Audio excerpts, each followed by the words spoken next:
السلام عليكم، شراكم البنات، شراكم الزينات. جبت لكم اليوم واحد الوصفه تاع البوراك بالعجين ولا البوراك الكتان بواحد العجينه غير بثلاث مكونات، يجيكم خفيف ومقرمش وواحد الحشو اقتصادي، يعني واش عندك في الدار تقدري تحشي وزيد ما يشربش الزيت وكذلك مملحات ولا مرضان. بسم الله نبداو في الوصفه.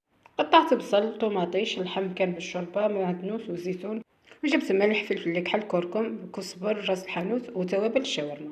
نجيب مقله ولا كسرونه ندير فيها مغرف تاع زبده ونحط عليها هذوك المكونات اللي سبق وذكرتهم. هنايا نجيبو ريسيبيون نحطو عليها نص كيلو تاع زبده ذايبه ونزيدو عليها كيلو تاع الماء.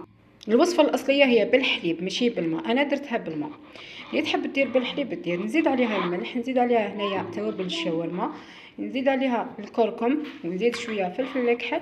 يعني اعشاب العطريه اللي عندك تقدري ديري، تقدري تكتفي بالفلفل الكحل بزايد. ونخلطو كامل المكونات مع بعض ونبدا نضيف هنا في الفارينه حتى نتحصل على عجينه طريه وما تلصقش في اليد كيما عجينه الصابلي. ونبدلو شويه البنات، شويه بوراك عنابي، شويه بوراك تركي، شويه بوراك نورمال، كذلك السوفلي. اللهم بلغنا رمضان لا فاقدين ولا مفقودين. نبقى هنا نضيف الفارينه كما راكم تشوفوا حتى نتحصل على عجينه طريه.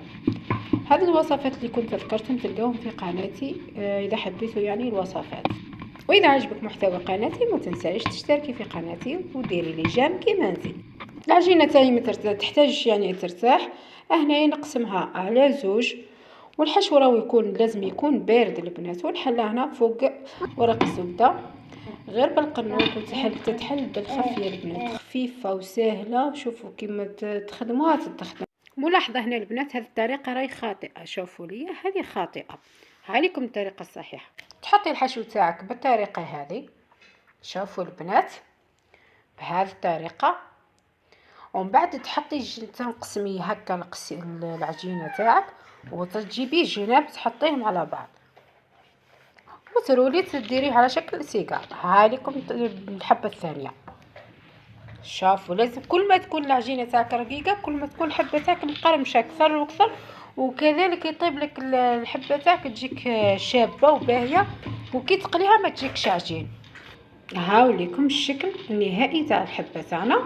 بعد ما نشكلوهم نحطوهم كامل على جهه، تقدري تحطيهم فوق بابي كويسون واذا خفتي يلصقوك. هذه هي الكميه اللي دارتها لي. حتى نيه الزيت في الوقت هذا تغلي، ما تكونش سخونه بزاف وما تكونش النار ناقصه خالص باش ما يتشربلكش الزيت، تكون يعني متوسطه. هاي لكم تقلى عادي. بعد ما يعطي لي هذاك اللون الذهبي نحيوه نحطوه في على ورق منفص. هنايا انا رفقته بالشوربه